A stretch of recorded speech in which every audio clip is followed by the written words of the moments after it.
बढ़ते आगे खबर रायपुर से। आरक्षण संशोधन विधेयक पर अमरजीत भगत का बड़ा बयान सामने आया है। कहा कि राजभवन में आरक्षण विधेयक क्यों रोका गया, कारण स्पष्ट हो। ये सभी के लिए न्याय जिसे रोकने की कोशिश हो रही है।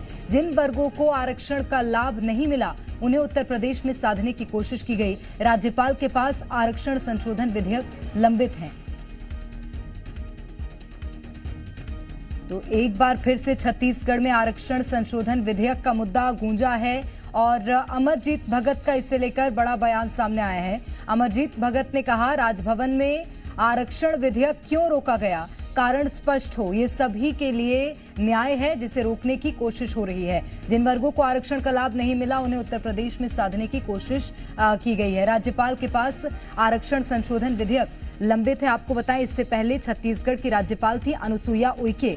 उनके कार्यकाल के दौरान से आरक्षण संशोधन विधेयक छत्तीसगढ़ में लंबित है और उनके हस्ताक्षर के बाद यह अनुमान लगाया गया था कि ये पारित हो जाएगा। बावजूद इसके अभी उस पर जो संशय बरकरार है, क्योंकि अब छत्तीसगढ़ में राज्यपाल में भी बदलाव हो गया है और अब एक लंबा समय हो गया है। इसका मुद्दा एक बार फिर से गूंज उठा है। ज्यादा जानकारी देंगे सत्यप्रकाश इस वक्त हमारे साथ सीधे रायपुर से जुड़ गए हैं। सत्यप्रकाश, एक बार फिर से छत्तीसगढ़ की राजनीति में आरक्षण संशोधन विधेयक का मुद्दा गूंजा है और इसको लेकर क्या जानकारी मिल रही है, बताइएगा।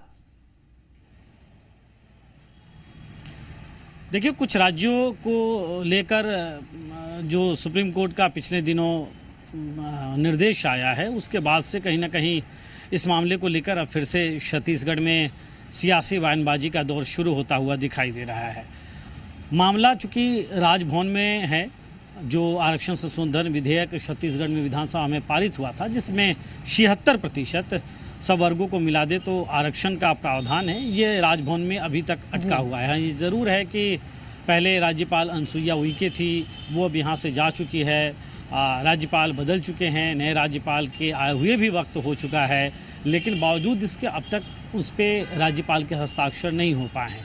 हालांकि इस पूरे मामले को लेकर जब पूछा गया मंत्री अमरजीत भगत से, तो स्पष्ट तौर पे उनका ये कहना है कि कहीं ना कहीं विधेयक जो है उसे अटकाया जा रहा है। दूसरी तरफ केंद्र सरकार और भाजपा पे भी वो निशाना साधते हुए दिखाई दिए और उन्होंने कहा कि एक और तो छत्तीसगढ़ में जिन वर्गों को आरक्षण के लाभ देने की कोशिश हो रही है कांग्रेस पार्टी के या राज्य सरकार के स्तर पे, उन्हें एक तो लाभ से वंचित रखा जा रहा है और दूसरी ओर उन्हीं वर्गों को लेकर उत्तर प्रदेश में वोट बैंक की राजनीति केंद्र सरकार और भाजपा की ओर से की जा रही है। तो इस तरह से तंज कसने की कोशिश जो है वो कहीं ना कहीं दिखाई दे रही है। कुल मिलाकर अगर हम देखें तो जिस तरह से राजभवन में अभी तक आरक्षण संशोधन विधेयक अटका हुआ है, उसे लेकर फिर से राजनीतिक सरगर्मी बढ़ती हुई छत्तीसगढ़ में दिखाई दे रही है। निश्चित रूप से, और बीच में चुनाव भी आ गए थे तो ये मामला थोड़ा चर्चा का विषय कम हो गया था इस पर। लेकिन एक बार फिर से अब आरक्षण संशोधन विधेयक को लेकर जिस तरह से मंत्री अमरजीत भगत ने निशाना साधा है, उसके बाद प्रदेश की राजनीति में और क्या मोड़ आते हैं जरूर देखना होगा। जैसा कि सत्यप्रकाश भी बता रहे हैं, अनुसुईया उइके के कार्यकाल से ये जो संशोधन विधेयक है इसको लेकर खूब चर्चाएं हुई, खूब राजनीति भी हुई। विश्वभूषण हरिचंदन अगले राज्यपाल बनाए गए छत्तीसगढ़ के, जिसके बाद ये अनुमान लगाया गया था कि अब शायद इस बिल पर हस्ताक्षर हो सकते हैं, लेकिन उसके बाद भी ऐसा होता हुआ नजर नहीं आया। अब एक लंबा समय हो गया है, चुनाव भी पूरे हो गए हैं और अब इसको लेकर मंत्री अमरजीत भगत ने बड़ा बयान दिया है। राजभवन में आरक्षण विधेयक को क्यों रोका गया, कारण स्पष्ट हो। मंत्री अमरजीत भगत ने सवाल पूछा है, कहा कि ये सभी के लिए न्याय है जिसे रोकने की कोशिश हो रही है। जिन वर्गों को आरक्षण का लाभ नहीं मिला है उनके लिए आसान हो जाएगी राह। बहुत शुक्रिया सत्यप्रकाश आपका तमाम जानकारी के लिए। दृष्टिकोण तो स्पष्ट हो कि आप किनके साथ हैं।